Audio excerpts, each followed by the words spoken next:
आपको अगर एक ऑनलाइन बिजनेस से पैसे कमाने, अगर आपको एक ई कॉमर्स बिजनेस से पैसे कमाने, एक सामान बेच के, एक प्रोडक्ट बेच के, तो कैसे बेचना है उससे ज्यादा इंपॉर्टेंट है कि क्या बेच रहे हो आप क्या बेच रहे हो उसके ऊपर डिपेंड करता है कि आप 1 करोड़ कमाओगे या 100 करोड़ कमाओगे या फिर 1000 करोड़ कमाओगे या फिर आप कुछ नहीं कमाओगे, राइट। तो आज की वीडियो में देखने वाले कि क्या बेचना है, ये कैसे पता करें। हम लोग तो सोचते हैं कि इतने सारे प्रोडक्ट्स है बाहर, मैं ये भी बेच सकता हूं, मैं ये भी बेच सकता हूं, कस्टमर को ये भी चाहिए, वो भी चाहिए, लेकिन असल में मेरा विनिंग प्रोडक्ट क्या होने वाला है। एंड आपको वो विनिंग प्रोडक्ट्स ढूंढना बहुत इंपॉर्टेंट है, because that is what will make the whole difference. That will determine कि आप $1 मिलियन की कंपनी बना रहे हो या $100 मिलियन की कंपनी बना रहे हो। ई कॉमर्स की दुनिया बहुत बड़ी है, Amazon, फ्लिपकार्ट लाखों प्रोडक्ट बेचते हैं, लेकिन उसमें से कुछ प्रोडक्ट्स ऐसे हैं जो बाकियों से बहुत ज्यादा बिजनेस करते हैं, जो करोड़ों रुपए कमा के देते हैं। तो अगर आपको भी एक e commerce D2C brand start करना है, अगर आपको भी एक अच्छी वेबसाइट बना के, एक अच्छा प्रोडक्ट बना के, ना सिर्फ इंडिया में लेकिन पूरी दुनिया भर में बेचना है, तो फिर आज एक काम करते हैं। मैं आपको आज के वीडियो में एश्योर करता हूं कि ये वीडियो खत्म होने से पहले आप अपना विनिंग प्रोडक्ट ढूंढ सकते हो। इसके अंदर काफी सारे पॉइंट्स बताऊंगा, एक एक्टिविटी करेंगे साथ में, जिससे आप अपना विनिंग प्रोडक्ट इस वीडियो के एंड से पहले ढूंढ सकते हो। तो जुड़े रहना इस वीडियो के एंड तक। एंड अगर आपको वीडियो पसंद आता है तो लाइक करना, कमेंट करना, एंड अगर आप इस चैनल पे नए तो फिर जरूर सब्सक्राइब करना मेरे चैनल को। So hey guys, my name is Siddhant and welcome back to new video. आज का वीडियो इसलिए इंपॉर्टेंट है because in today's world you can literally sell anything. आप कुछ भी ऑनलाइन बेच सकते हो। आप बोलोगे मैं गूगल पे एड्स चला दूंगा, यूट्यूब पे एड्स चला दूंगा और मेरे प्रोडक्ट्स बिकेंगे, राइट। वो बिकेंगे जरूर, लेकिन आप प्रॉफिट कमाओगे कि नहीं ये पता नहीं। आप उसमें से 1 लाख कमाओगे या 1 करोड़ कमाओगे या 100 करोड़ कमाओगे, वो आपको पता नहीं। एंड अगर आप एक गलत प्रोडक्ट ढूंढते हो, आप उसके अंदर ज्यादा पैसे इन्वेस्ट करते हो, तो फिर आपका वेबसाइट डेवलपमेंट, आपकी एड्स की कॉस्ट, आपका प्रोडक्ट की इन्वेंटरी की कॉस्ट, सारी चीजें वेस्ट हो जाती है। अब आप इस चीज को ना फैंटेसी गेमिंग की तरफ सोच लो। आप अगर एक ड्रीम 11 के ऊपर टीम बना रहे हो तो आप डेफिनेटली विराट कोहली को सिलेक्ट करोगे अपनी टीम में और कैप्टन बनाओगे, क्योंकि आपको पता है कि उस प्लेयर का पोटेंशियल क्या है, एंड इसलिए आप उसके ऊपर पैसे लगा रहे हो। आप ऐसे नहीं सोचते कि T20 IPL है, कुछ भी हो सकता है, तो फिर किसी भी रैंडम प्लेयर को ले लेता हूं मैं एंड उसके ऊपर पैसे लगाता हूं। बहुत ज्यादा चांसेस है कि वो नहीं खेलेगा, वो परफॉर्म नहीं करेगा, एंड आपने जो भी 50-100 रुपए लगाए वो भी डूब जाएंगे।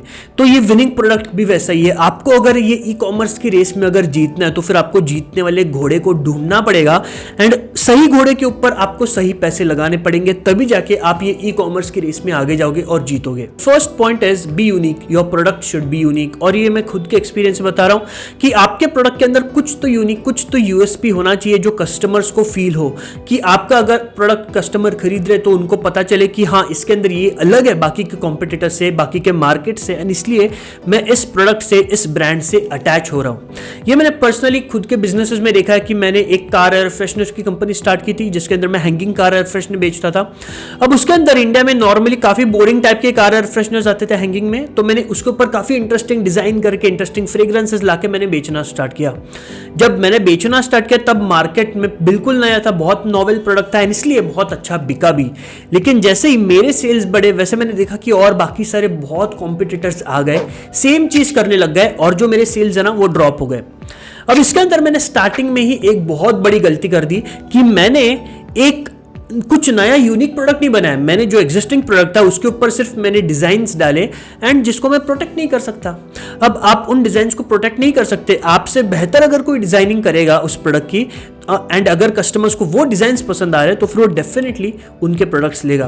तो मार्केट तो एस्टेब्लिश मैंने कर दिया था, क्योंकि जब मैं आया था तब मार्केट में कोई नहीं था। लेकिन जैसे जैसे मेरे सेल्स बिकने लगे, जैसे जैसे उन्हें Amazon के ऊपर, गूगल के ऊपर जैसे जैसे मेरा प्रोडक्ट दिखने लगा, वैसे वैसे और बड़े कॉम्पिटिटर्स आने लगे और मेरा सेल नीचे ड्रॉप हो गया। एंड इसलिए मैं कहता हूं कि आपके प्रोडक्ट में पेटेंट, ट्रेडमार्क, कॉपीराइट्स, ऐसे इंटेलेक्चुअल प्रॉपर्टीज होना बहुत इंपॉर्टेंट है, जो कि कंपटीशन के लिए एंट्री बैरियर क्रिएट करे। अब जो मैंने कार एयर फ्रेशनर का प्रोडक्ट क्रिएट किया था वो तो बिल्कुल नया था, मार्केट में काफी अट्रैक्टिव था, काफी अपीलिंग था यंगर जनरेशंस को, लेकिन उसके अंदर ऐसा कोई एंट्री बैरियर था नहीं। मैंने तो सिर्फ एक इंटरेस्टिंग डिजाइन प्रिंट करके मैंने वो बेचना स्टार्ट कर दिया, और ये थी मेरी सबसे बड़ी गलती। And that is the first point कि अगर आपको विनिंग प्रोडक्ट ढूंढना है तो 2 चीजें उसमें देखिए। एक कि उसमें क्या यूनिक है जो कस्टमर के साथ वो बॉन्ड फॉर्म करेगा, जिससे कस्टमर आपके ब्रांड से, आपके प्रोडक्ट से रिलेट करेगा। एंड सेकंड इज, क्या आप वो यूनिक चीज को बचा सकते हो अपने कॉम्पिटिटर से, क्या आप उसमें एक एंट्री बैरियर क्रिएट कर सकते हो मार्केट में। Now moving to the second point, and that is how to find whether the product is unique. कैसे पता करें कि प्रोडक्ट यूनिक है। हमें तो यूनिक प्रोडक्ट चाहिए, लेकिन पता कैसे करेंगे कि ये प्रोडक्ट यूनिक है कि नहीं। अब उसके लिए आपको एक एक्सटेंसिव मार्केट रिसर्च करना पड़ेगा, जिसके लिए आज के तारीख में बहुत सारी टूल्स ऑनलाइन अवेलेबल है। आप गूगल ट्रेंड्स यूज कर सकते हो, जैसे कि मैंने गूगल ट्रेंड्स यूज किया था कार एयर फ्रेशनर का मार्केट देखने के लिए कि हैंगिंग का कितना है, जेल का कितना है, सेंटेड का कितना है, फिट डिजाइन, नॉन डिजाइन। तो आप उसमें गूगल ट्रेंड्स में जाके काफी सारा डेटा ले सकते हो। सेकंड, आप social media platforms, Instagram pages, Facebook pages के ऊपर जाके आप देख सकते हो कि ऑटो डीलर्स है कि नहीं है, या फिर और कार एयर फ्रेशनर मैन्युफैक्चरर्स है कि नहीं है। तो आपको सोशल मीडिया से काफी ज्यादा डेटा मिल सकता है। प्लस आप SEMrush नाम का एक प्लेटफॉर्म है जिसके ऊपर जाके आप, अगर कोई कॉम्पिटिटर है भी तो आप उसकी SEMrush के ऊपर जाके डिजिटल स्ट्रेटजीज चेकआउट कर सकते हो कि उसने किस पे एड्स रन करते, कौन से प्रोडक्ट्स पे, उसको क्या कॉस्ट पड़ी थी, फिर उस एड के ऊपर क्या रिस्पॉन्स मिला, उसने कौन से प्रोडक्ट में से कितना रेवेन्यू जनरेट किया। ये सारी चीजें आप SEMrush जैसे टूल्स के ऊपर जाके चेकआउट कर सकते हो। तो प्रोडक्ट यूनिक है कि नहीं, मार्केट में अवेलेबल है कि नहीं, ये चीजें आपको एक्सटेंसिव रिसर्च से पता करनी पड़ेंगी। आज के टाइम में ये सारी चीजें घर बैठे हो सकती है, गूगल से हो सकती है, AI प्लेटफॉर्म से भी हो सकती है, right. Now the third and a very important point जो ई कॉमर्स में प्रोडक्ट बेस्ड बिजनेसेस में होते हैं, that is good unit economics. Unit economics का मतलब आपको पहले समझना पड़ेगा कि एक प्रोडक्ट में अगर बेच रहा हो तो उसके पीछे क्या इकोनॉमिक्स है, कितनी कॉस्ट ऑफ प्रोडक्ट्स है, कितना डिलीवरी चार्ज है, कितना प्रॉफिट है, कितना कस्टमर एक्विजिशन कॉस्ट है, राइट। तो अगर आपके प्रोडक्ट में एक अच्छा यूनिट इकोनॉमिक्स है तो फिर आप ज्यादा पैसे खर्च कर सकते हो एडवर्टाइजिंग के ऊपर।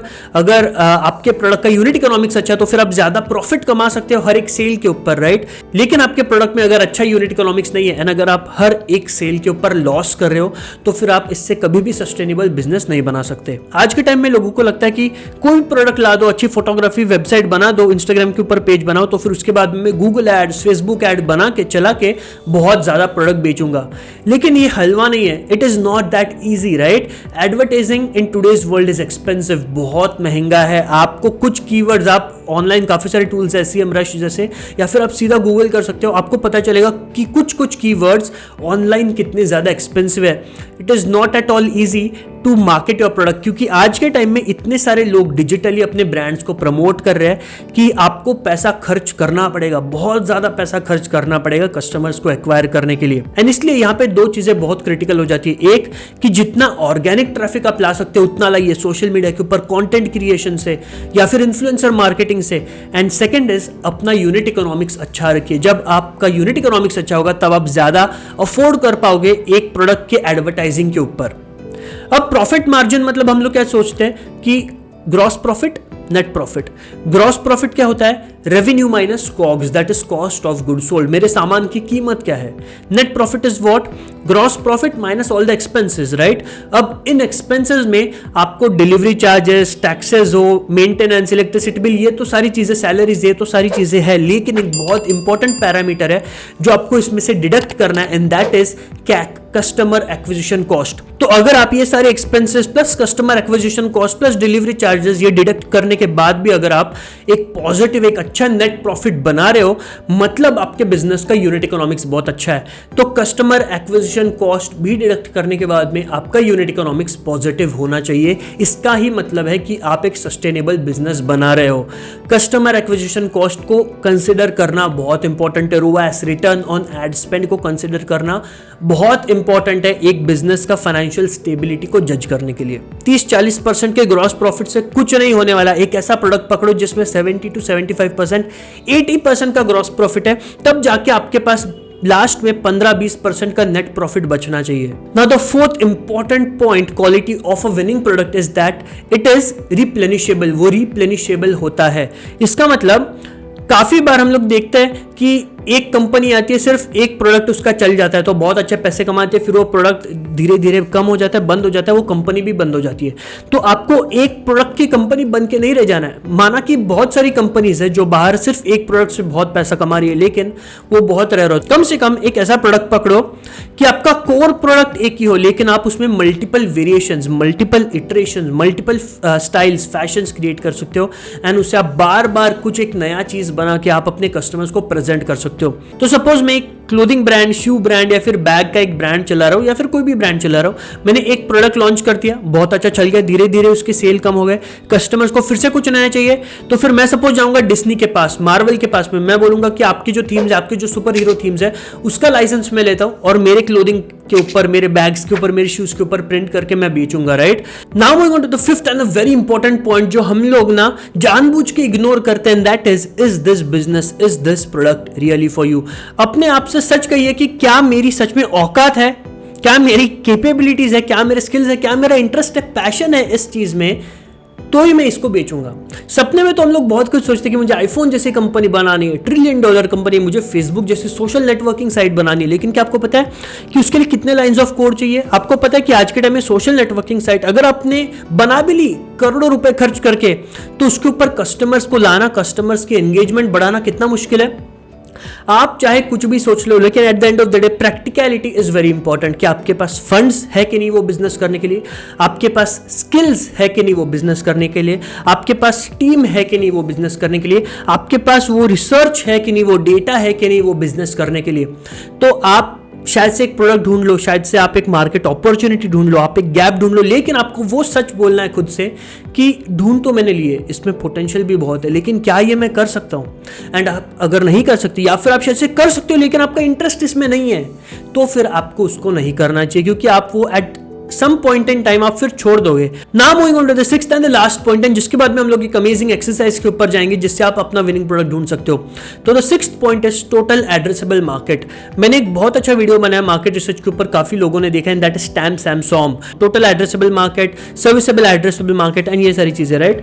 तो आपका मार्केट साइज कितना बड़ा है, आपका जो टारगेट ऑडियंस है उसका साइज कितना बड़ा है, एंड ये मेन फैक्टर है जो डिफरेंशिएट कर रहा है कि आप 1 मिलियन की कंपनी बनाओगे, आप 10 मिलियन की कंपनी बनाओगे, आप 100 मिलियन की कंपनी बनाओगे यार, या फिर आप 1 बिलियन की कंपनी बनाओगे। जितना बड़ा आपका टारगेट एड्रेसेबल मार्केट, उतनी ज्यादा आपकी मार्केट साइज एंड उतना ज्यादा आपका बिजनेस का साइज होने वाला है, राइट। एंड ये बहुत इंपॉर्टेंट है। काफी सारे लोग ना एक छोटी सी नीश पकड़ के बैठ जाते हैं जिसके अंदर स्कोप ऑफ ग्रोथ ही नहीं है। अगर टोटल मार्केट की साइज ही 1000 करोड़ है तो फिर मैं 6000 करोड़ की कंपनी बना ही नहीं सकता उस मार्केट में, राइट। अगर आपको एक 6000 करोड़ की कंपनी बनानी है तो उस मार्केट की साइज कम से कम 50 से 60 हजार करोड़ होनी चाहिए, राइट। तो टोटल एड्रेसेबल मार्केट को पता करना बहुत इंपॉर्टेंट है। आप ये मार्केट रिसर्च फ्रेमवर्क्स का टैम सैम सॉम का वीडियो जाके देख सकते हो, जिससे आप अपना टैम सैम सॉम पता कर सकते हो उस बिजनेस आइडिया के लिए, राइट। इससे आपको यह भी पता लगेगा कि आप इस बिजनेस को ग्लोबली एक्सपैंड कर सकते हो कि नहीं। आज आप ये प्रोडक्ट दुनिया भर में बेच सकते हो कि नहीं, राइट। आपको सिर्फ इंडिया तक सीमित नहीं रहना है, आपको पूरी दुनिया को एम करना पड़ेगा अगर आपको $1 बिलियन कंपनी बनानी है, राइट। अब ना एक मजेदार एक्सरसाइज, एक मजेदार एक्टिविटी करते हैं। अगर आपके पास बुक है ना तो फिर आप ये कर सकते हो बाद में, एंड दैट इज पता करते कि आपका विनिंग प्रोडक्ट क्या है। हमारे दिमाग में 4-5 आइडियाज तो होते हैं कि भाई मुझे टी शर्ट बेचना है, मुझे शूज बेचना है, मुझे ये बेचना है, मुझे वॉच बेचना है, मुझे पेन बेचना है, राइट। ऐसे 4-5 आइडियाज आपके दिमाग में है। अब उसके अंदर आप एक काम करिए, लेफ्ट हैंड साइड पे ना सारी चीजें आप ऐसे लिख दीजिए, राइट, जैसे आप स्क्रीन के ऊपर देख सकते हो। तो right all your ideas on the left hand side. फिर उसके बाद में आपने एक बार ये पूरे कॉलम में लिख दिया, आप फिर ऊपर के रो में ये सारे पॉइंट्स लिखे जो आज 6 पॉइंट्स हमने कवर किए कि competition, are you unique, good unit economics, replenishable, achievable and large time. ये आप ऊपर के रो में लिख दीजिए, यहां पे कॉलम में आप आपके सारे आइडियाज लिख दीजिए।